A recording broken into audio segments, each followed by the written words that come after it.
Welcome to my third edition of Your Questions Answered, where I've been overwhelmed with questions, so thank you for that. Covering an amazing array of topics, and I'll get through as many as possible.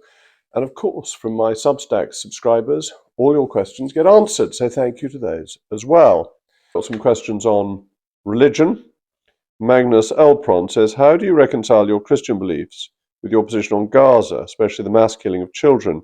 Around 15,000 according to official figures. Well, first of all, there aren't official figures. The figures tended to come from Hamas in one guise or another. But Gaza is a terrible tragedy, terrible tragedy that is a consequence of the events on the 7th of October 2023.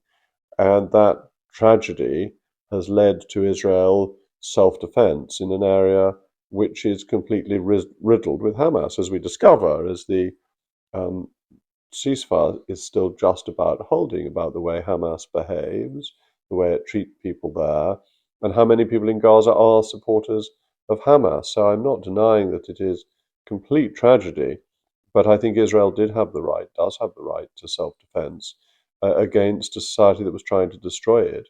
And I certainly don't trust the figures that come out from Hamas-supported organizations, because they inevitably have a propaganda intent. And the United Nations hasn't been much better, which made statements about the risks that then they had to apologize for within 24 hours because they were so overblown. So it is a tragedy. It's a terrible sadness. It was caused by the events of the 7th of October, not by the Israelis. And the Israelis need to defend their country. Joshua Bevan 9, do you practice your religion separately from your family? No, it's very much a family affair. I say prayers with my younger children when I'm at home in the evenings, they're night prayers, and we all go to Mass on Sundays, or for Sundays, sometimes we go on Saturday evenings, but it is very much a family thing, and my children have all been brought up in the Catholic faith and have all had their first communion. The elder four have had their confirmation as well, and we used to do the catechism at Sunday lunch, which we did for many years with so many children, and so my children know the Penny Catechism reasonably well. Actually, one of them found it quite useful in subsequent exams, which I was quite pleased about. San Bradshaw 7382, on 1st November 2025, Pope Leo the 14th will officially declare St. John Henry Newman the 38th Doctor of the Church. He had a significant theological impact both on his contemporaries but also onwards toward Vatican II. What impact do you believe he had on the politics of our nation? Well, his politics in the 19th century was complex because there was a certain degree of anger that a figure of his prominence converted to Rome, and so that was an issue. But he's had a very strong influence on developing a unique brand of English Catholicism, developing English Catholicism away from slightly closed, recusant society that it had had to be because of the persecutions. A very strong influence with the Oratorians, who are a successful group within the Catholic Church, growing in both terms of vocations and in terms of congregations, an area where Christianity is flourishing. So I think Newman has been very important in his influence.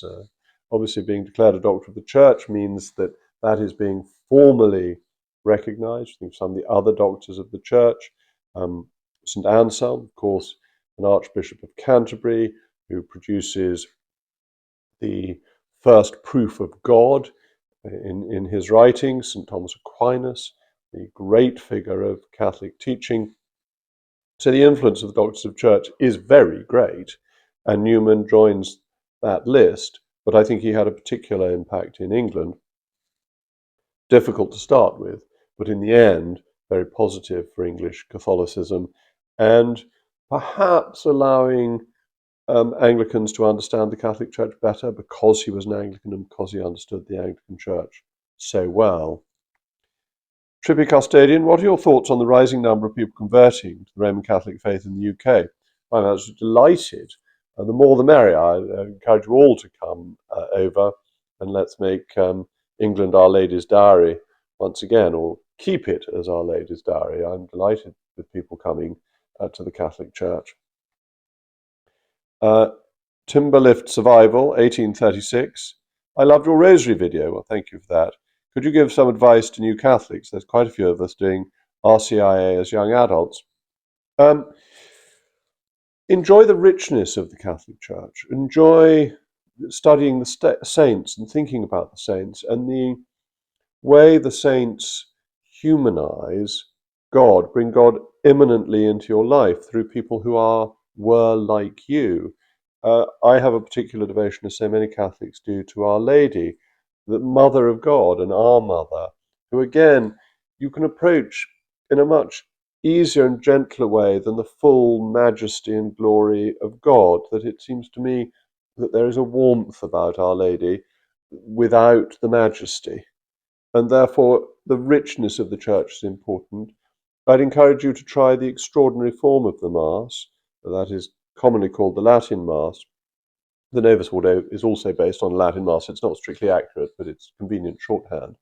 Why? Because there's so much more time for contemplation. And I made another video on the Rosary at some point because I think I did it as an explanation. And if I do it again, I'll explain more about the way I look at it. Because I wouldn't want you to think that every night when I say my Rosary, my concentration for all 5 decades is perfect. It's not. But there are moments when it is. And enjoy those moments when your concentration is perfect. And they won't always be when you expect them to be. And take comfort from Thomas Aquinas, who recognized, even as a great saint, and as we've already mentioned, Doctor of the Church, even his mind wandered when saying his prayers. So I think God will forgive you for that. If Thomas Aquinas could be forgiven for it, and he was a very great man, I think we all can too. And remember, above everything else, the real presence of Christ in the Blessed Sacrament. Every church you go into, this is such an extraordinary gift that we get whenever we go to Mass, or that we can adore whenever we go into a church that reserves the Blessed Sacrament, the real presence of Christ with us physically. So I hope that's some modest encouragement. E.M. R.E. Gunja, but it may be E.M. Regunja, 1248, I'm not sure. My apologies if I've got your name wrong. Is there a particular saint you receive inspiration from in your day-to-day life and in your politics? Well, as I mentioned, my particular devotion is to Our Lady, but there are a lot of saints I am interested in. Many of them actually are names of my children, but St. Alphege, I think, is fascinating. The more I know about Thomas Aquinas, the more interesting and important he is. Anselm, another name of one of my children, is very important. Thomas Becket, who had to balance the issues between church and state so carefully. John Fisher and Thomas More as a pairing, and their different approaches to their martyrdom. So yes, there are a lot of saints that I find interesting and inspirational, but as I say, my main devotion is to Our Lady. David Wilson, HD61Z, what is your view on sede vacantism? The sede is not vacant. Pope Leo XIV is legitimately, validly the Pope, as was Pope Francis, as was Pope Benedict, as were all the popes post-Vatican II. The chair of St. Peter is not vacant, and I think it is an heretical view to say that it is. That's quite clear, isn't it? You can't say politicians don't answer your questions when I've told you you're a heretic if you believe in the empty chair. What's your favourite Bible verse and book? I'm going with the book of Job and Matthew 13:12. I don't know the Bible well enough to know what Matthew 13:12 says. I will have to look it up, but I have got a Bible not far off. Well, I now have a Bible, and I can find Matthew 13:12. For he that hath, to him shall be given, and he shall abound. But he that hath not, from him shall be taken away that also which he hath. Which is a very clear and forthright text. I agree with you on the book of Job, which I studied actually at A level, and there's a great deal in it, in the relationship that God expects from us, and indeed our relationship with God. So I share your interest in the book of Job. In the Old Testament, Ecclesiastes is a wonderful book, such beautiful language, so important, so unexpected about what it's saying. So Ecclesiastes is a book I very much value. And then individual Bible verse, I think the one that really strikes me is the continuation of ask and it shall be given, seek and ye shall find, where it is explained that God is our Father, and a mortal father will give to his children. And as a mortal father, I always want the best for my children. If I can give to them, I want to.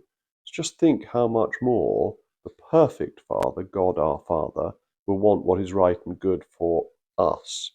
And I find that immeasurably reassuring in the understanding of the love of God, that it humanizes it and then it allows you to take it to the transcendent sphere.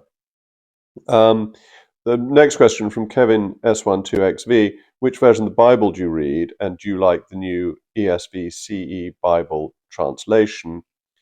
Um, I've got here the Dowie Reams version, which is the first Catholic translation of the Bible into English, which I like. It was done, Old Testament was done later, the New Testament in 1682, but they ran out of money, and the Old Testament was done 20 or 30 years later. But I have by my bedside in London the Ronnie Knox translation of the Bible. Again, it maintains the beauty of the language. I think the beauty of the language of Bibles is very important. And I'm not too sure about the ESV Bible translation. I'm not sure which one it is, so my apologies for sheer ignorance. Toby Loft: do you think Islam is compatible with Western society?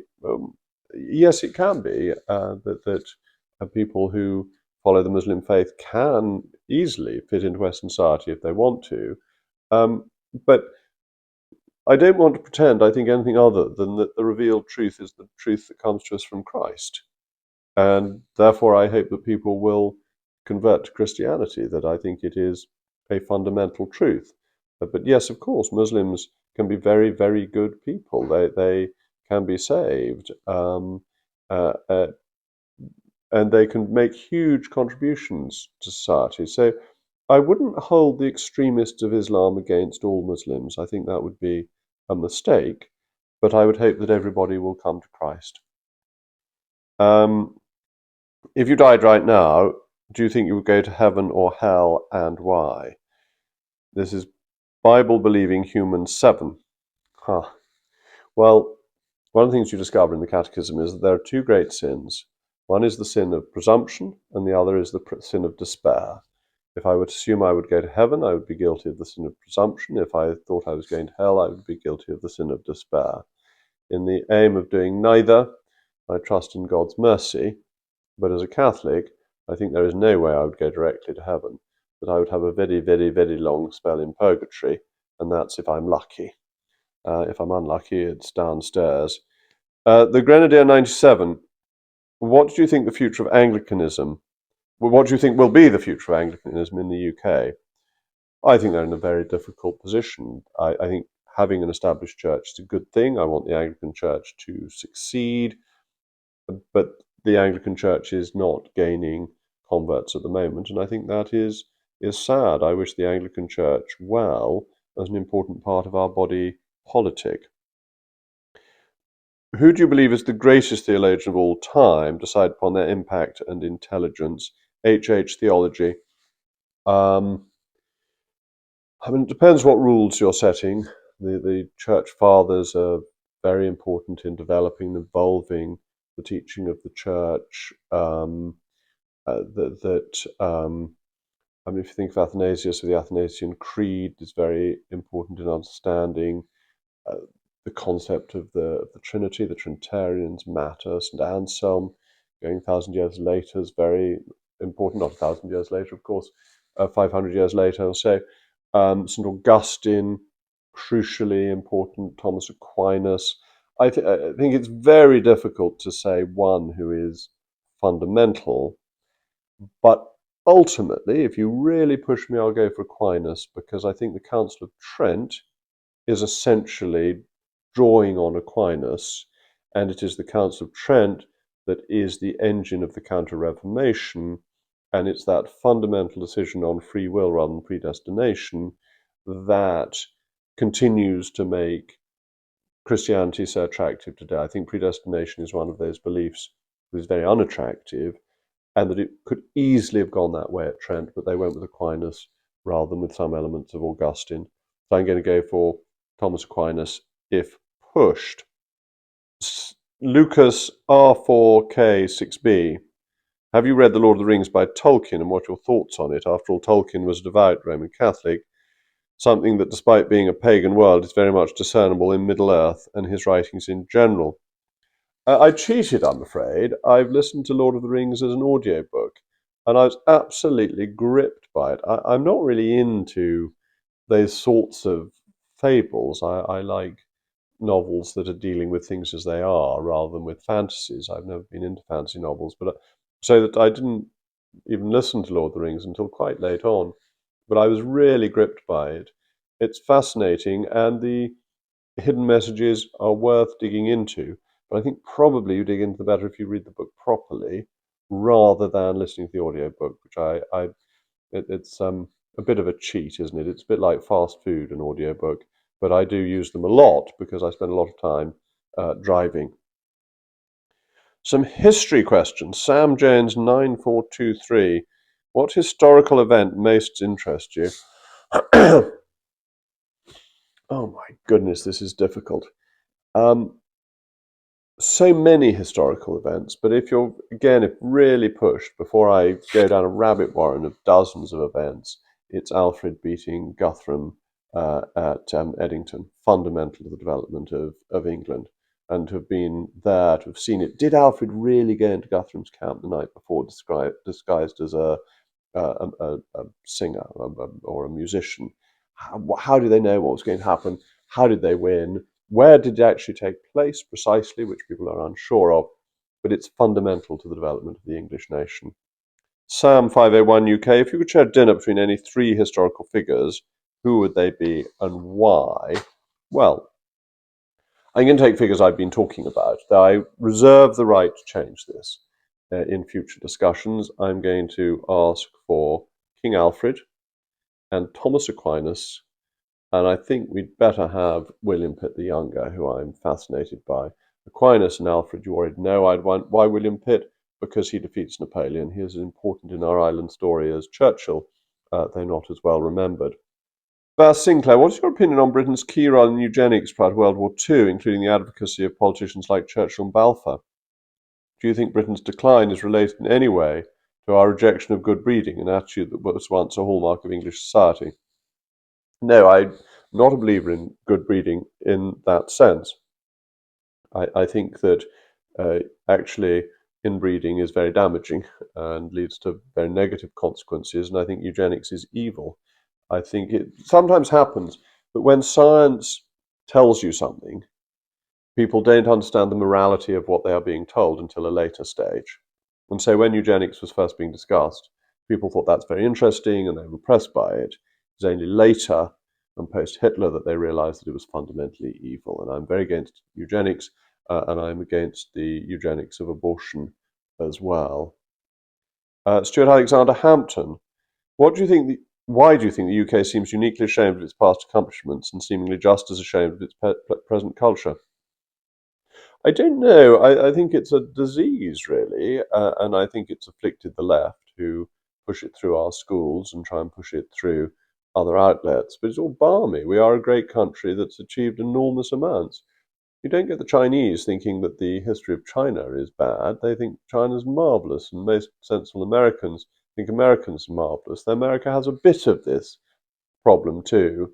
I think we just need to be bold and talk about what we have achieved as a nation, the effect of Britain and all the great countries in the world, not all of them, not China itself, but the US, India, Australia, grow out of the English legal and constitutional tradition. It's those underpinnings that have made them so successful. This is really important, and we should be immeasurably proud of what we did as an imperial power, as a civilizing force in making people's lives better, and what we've done for ourselves. So it completely puzzles me as to why you have these naysayers. Who do you think was the best and worst Labour Prime Minister? Um, it depends in what terms you mean. If you mean in terms of Labour Party, with a different answer from as a Conservative. But I think the one who did the greatest damage was probably the best man among them, and was Attlee. I think that the reforms he introduced in the 1940s have continued to have negative consequences. The Town and Country Planning Act, the way the welfare state's set up, even the way the National Health Service set up, have left us with very long-term problems. So Attlee is the worst, but he's also the best, because as Deputy Prime Minister in the war, he helps us win the war, and that's very important. Albert Arthur Parsnips, 5141. What's your general assessment of Edward Heath as leader of the Conservative Party? He is remarkable. He is a committed European, and he achieved, by taking us into Europe, something absolutely fundamental. But he wasn't actually a Conservative. The destruction of the historic counties was an act of sheer vandalism. He was a modernist. He believed that big is better, and he believed that Britain was a declining nation and his job was to manage decline. So I think he was a terrible leader and Prime Minister. And he also was quite a difficult man. So my assessment of him is negative. And of course, his great achievement, getting us into the European Union, has now, thank heavens, been reversed. Jack Griffith 6733. Were our leaders of the late 18th and 19th centuries really of far higher competence than those of the post-World War II period, or do we simply only read about a few exceptional characters, Pitt, Gladstone, Salisbury, etc., and extrapolate to the whole period? You're spot on. We forget Lord Aberdeen, who was not very exciting. We forget Lord John Russell, who was not very exciting. We forget Bute, or Bute as it's now more commonly pronounced. We forget Addington. Pitt is to Addington as London is to Paddington. We forget the duds, the dullards, the favourites, the people who don't succeed. We remember the Duke of Wellington, who wins the Battle of Waterloo. We forget that he was actually not a very good Prime Minister. Who remembers Godrich, who cried and had to be fired as Prime Minister? Who remembers Lord Bath, who lasted an even shorter time than Liz Truss, possibly only lasted 48 hours. So you're absolutely spot on.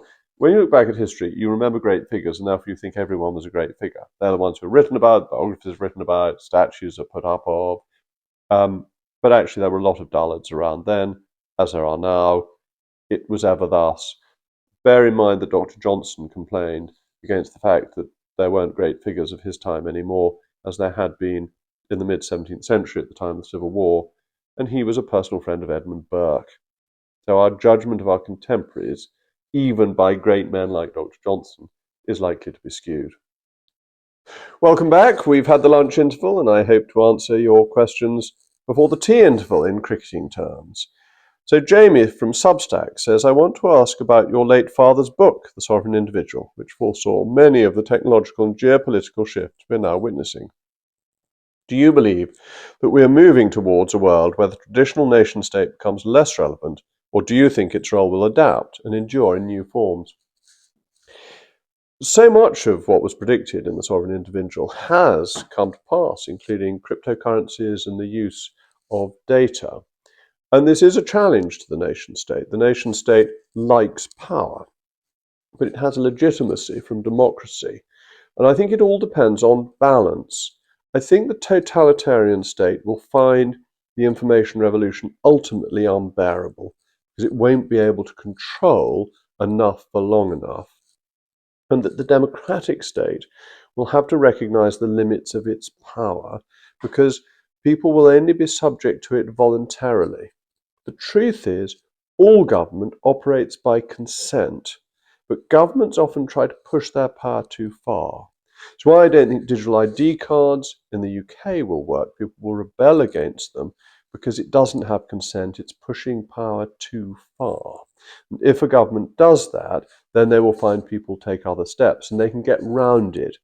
And that the information revolution means that it's easier to get around what the government's trying to do. You can go abroad more easily, you can still keep in touch through electronic means without being physically where you need to be. You do your job from all sorts of places much more easily than you used to be able to do.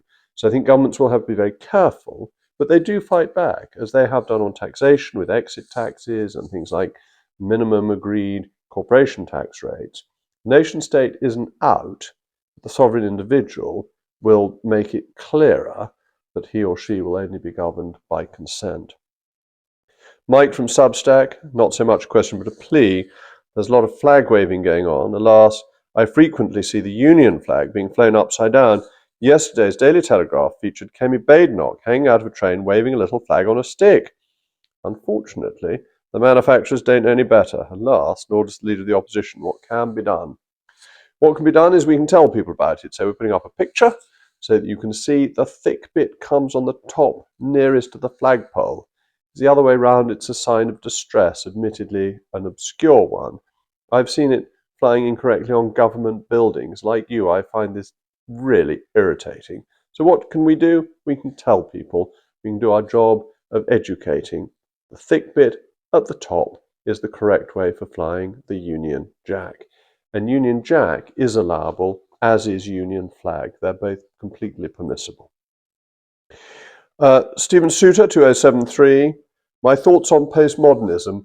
Well, I suppose it's better to be postmodernist than modernist, but I'm more in favour of old-fashionedism, as you may have noticed. Probably I'm with Noah, or Methuselah, Noah's grandfather, in being an antediluvian. The earlier, the better. Daniel Wilde, 2525. What do you think Americans misunderstand the most about the British? I think Americans are puzzled by understatement and by irony.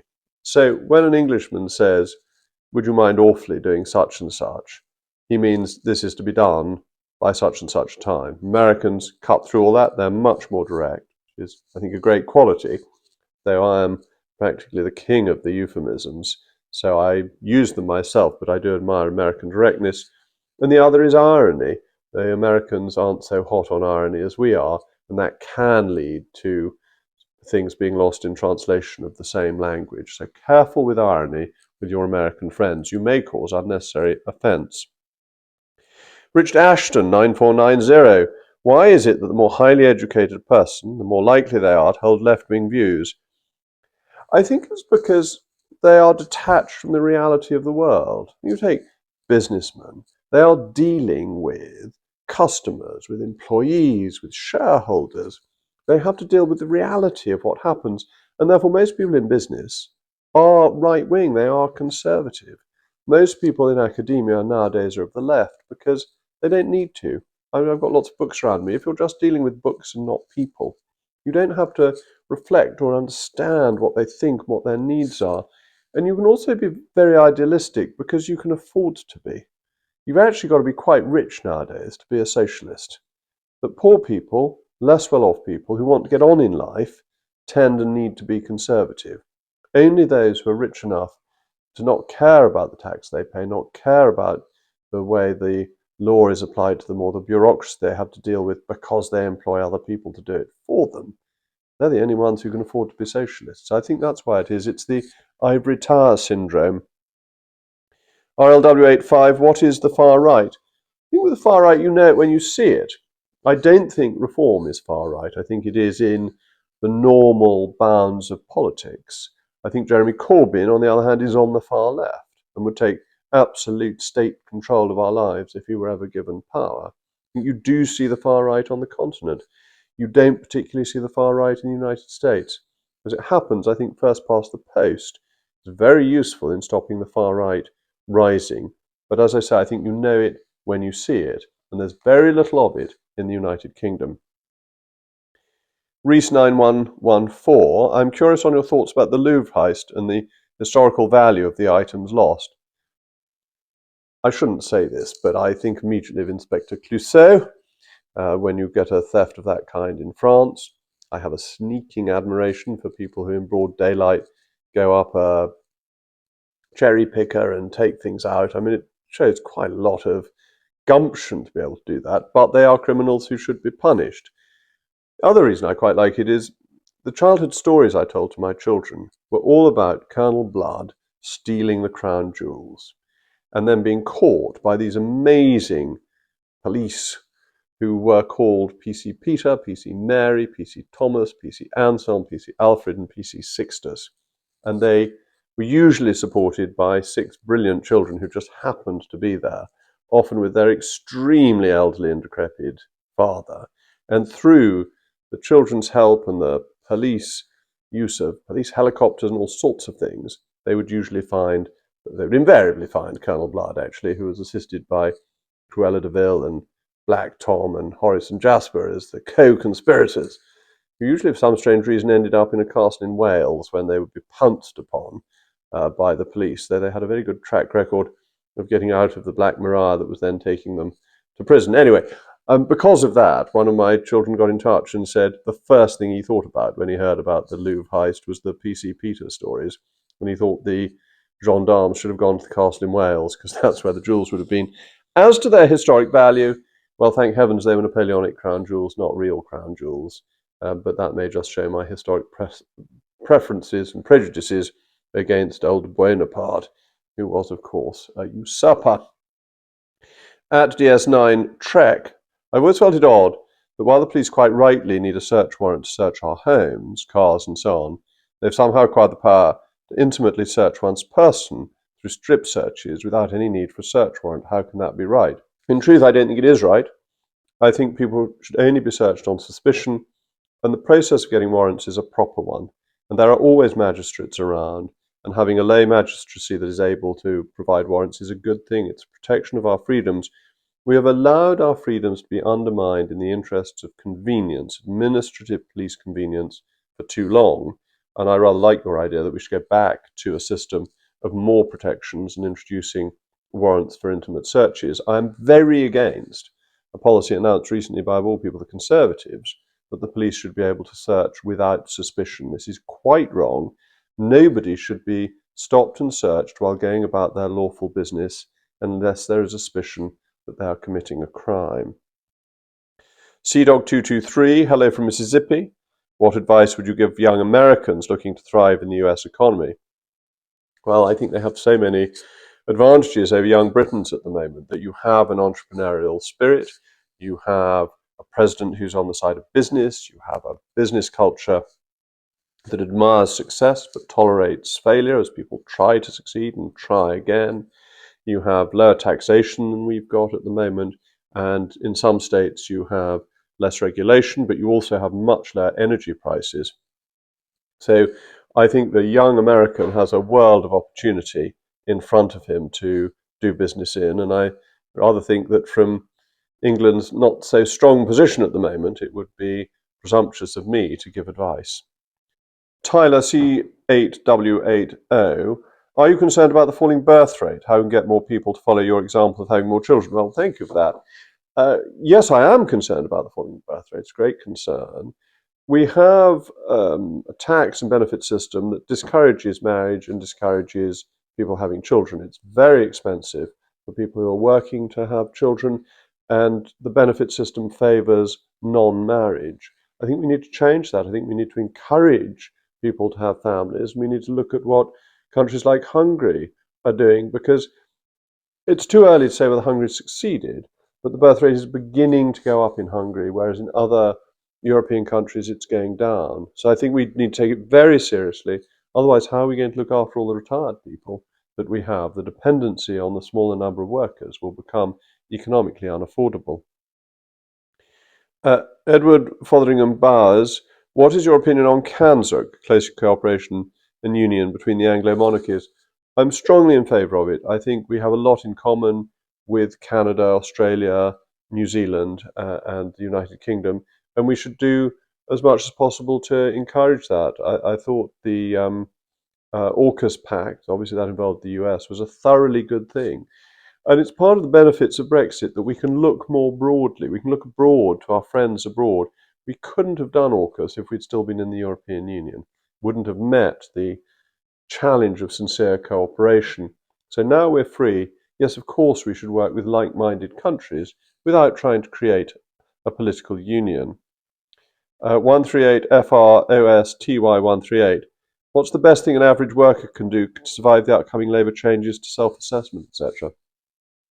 I'm afraid this is going to be very painful, and there's going to be quarterly taxation. It's going to be pretty chaotic, I would have thought, because you're taxed annually and you're going to have to make returns quarterly. It's also going to be expensive. All our accountancy fees will go up. It's a bad scheme. Making tax digital is a stupid idea. I was opposed to it when I was on the Treasury Select Committee, and HMRC's record of introducing these things competently is poor. So I don't have any very good advice because I think it's going to be pretty ghastly. Ryan McKenna, D2L2L. Your attire is that of perfect British gentleman. Thank you. What advice would you give to those who work in an office environment where more casual dress is now the acceptable norm? Any further grooming tips? No, I wouldn't have put myself up as an expert on grooming. I'm flattered you should ask. I'd say just wear what you're comfortable with, and if you're comfortable wearing a tie, wear a tie. I've always thought my head would fall off if I don't wear a tie, and I don't wish to take the risk.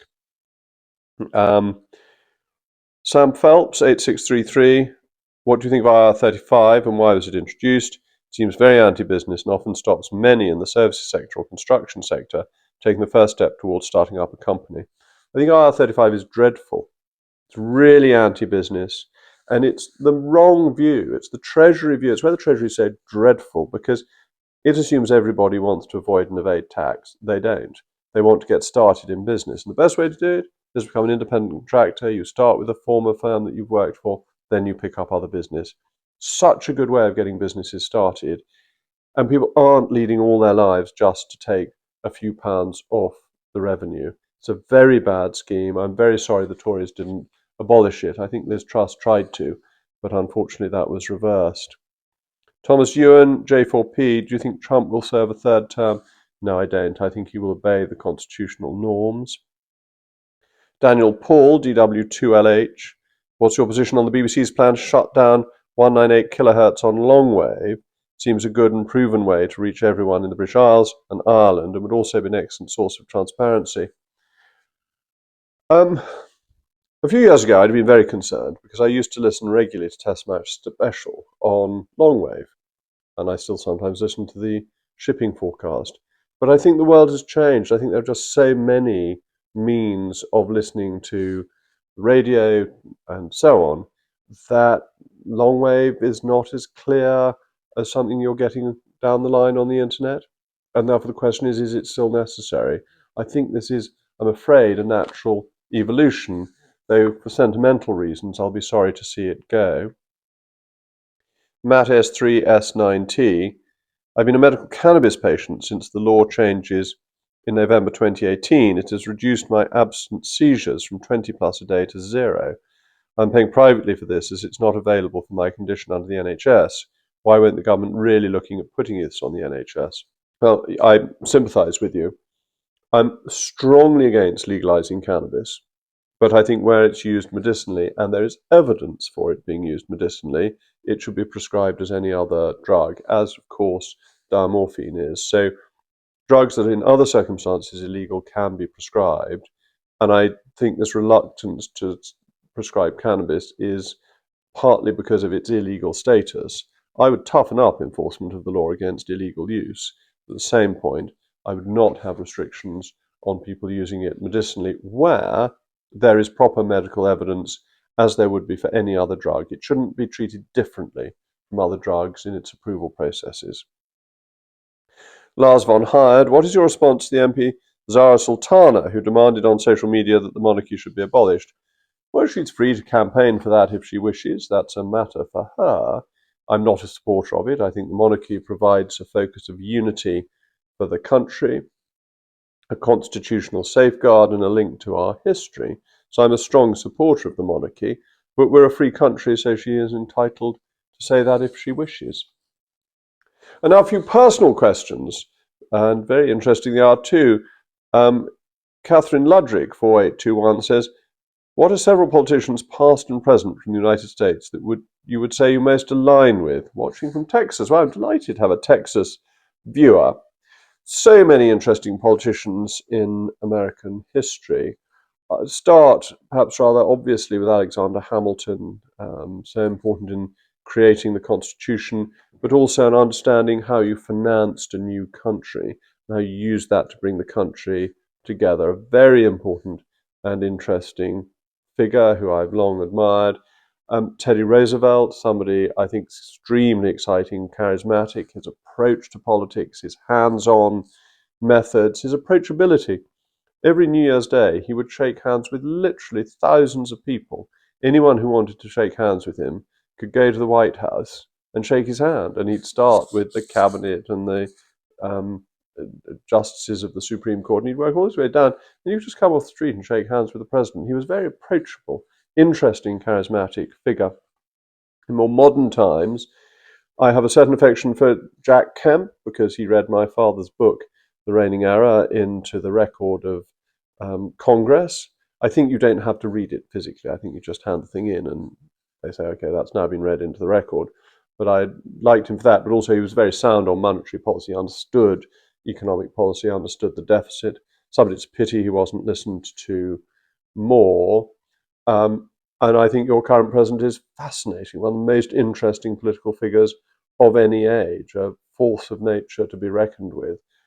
Not saying I agree with everything, I'm not in favour of tariff barriers and so on, but he is a quite remarkable political personality. There's just a few thoughts. R.J. Boys, 1983. Other than quails, what do you do for hobbies? Reading doesn't count. That's very unfair. Well, I've got lots of children, and so I do lots of things with the children, which I thoroughly enjoy, including taking them to watch cricket and sometimes even playing cricket with them.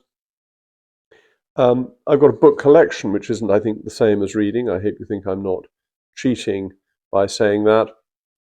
And in a way, politics is both a hobby and a passion. I'm very lucky to do things that I enjoy doing as a profession. Um, Eric Hickman, one. I was wondering who your favourite poet is and what is your favourite poem?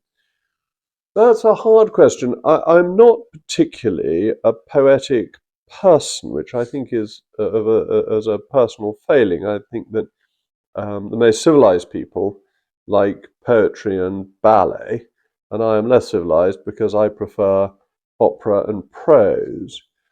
But I like poets who are quotable, and I like poets who rhyme. And so, who would I be going for? I'd be going for some of the 19th century poets. I like Tennyson and I like Kipling. And my favourite poem of Kipling is probably The Saxon, which describes the relationship between the Saxon and the Norman. And I think there's something in the English character that is still very much of the Saxon. Mr. Penguin 815, how many dogs do you have? What are they called? And what about other pets beside the quails? Well, we've got one dog who is sitting beside my feet as I'm doing this recording. And if I mention her name, she will move and probably interrupt it. So she's didn't hear. It's all right. She hasn't moved. It's about time I took her for a walk. So that's one of the reasons I think she's here. Just the one dog. We've got a couple of sheep, which keep the grass down in the orchard. We've got the quails, and this has very little to do with me. My wife and daughter, particularly, are very keen on horses. We have had rabbits and guinea pigs and things like that, but no more. They have been gathered to their maker, and I didn't get them anymore because, to be perfectly honest, children were interested in them for about 5 minutes, and then somebody else had to look after them.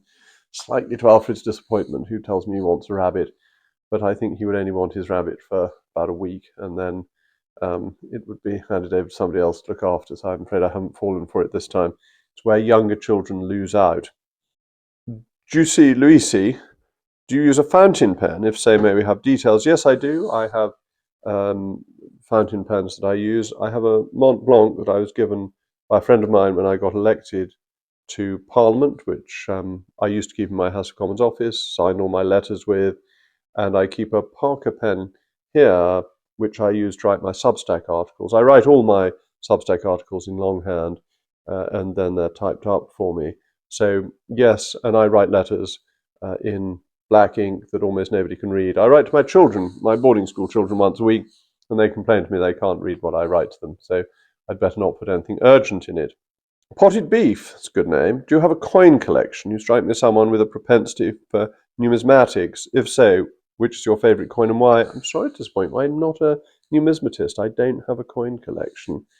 So I'm a failure there, I fear. Tom Penn, 6783, and Chromatic Magic ask about Eton. Did I enjoy Eton? How did the experience shape you into the person I am today? And what do I remember fondly and negatively about my time at Eton? Yes, I loved Eton. I was very happy there. It took a bit of time to get used to it, but once I got used to it, I really enjoyed it. And how did it form me as a person? Well, fundamentally, it educated me.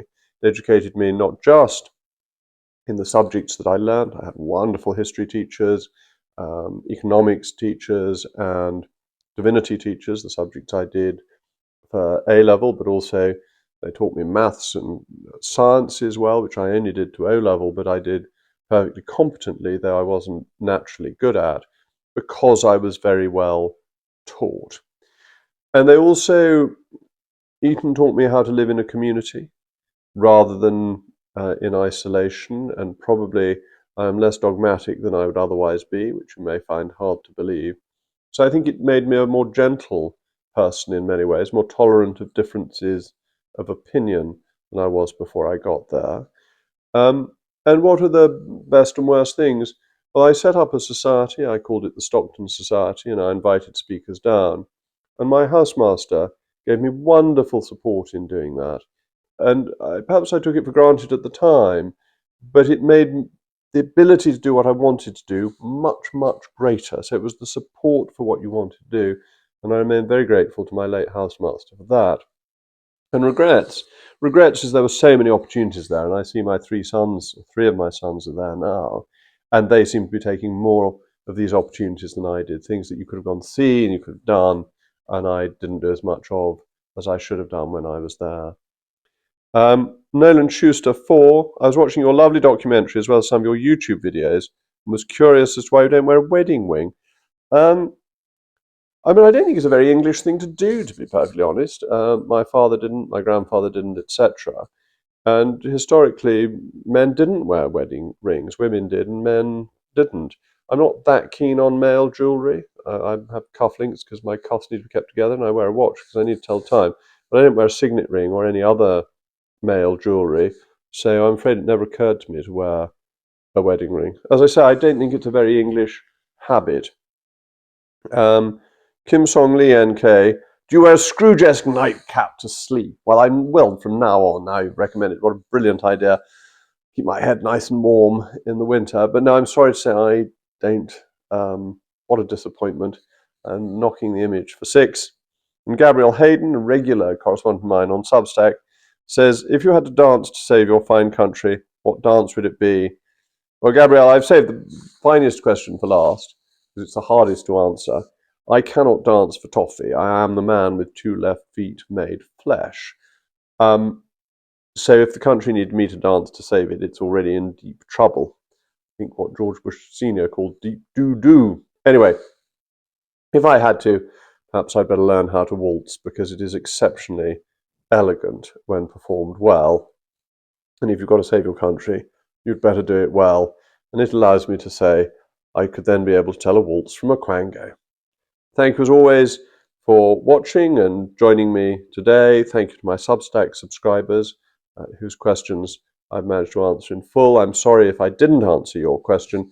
We had so many this time that I've gone on quite long enough already, and it would have been an absolute epic marathon session if I'd managed to get through even more. But thank you as always, and we'll do this again. If people are interested, let me know, put comments in a month or so's time. Thank you very much.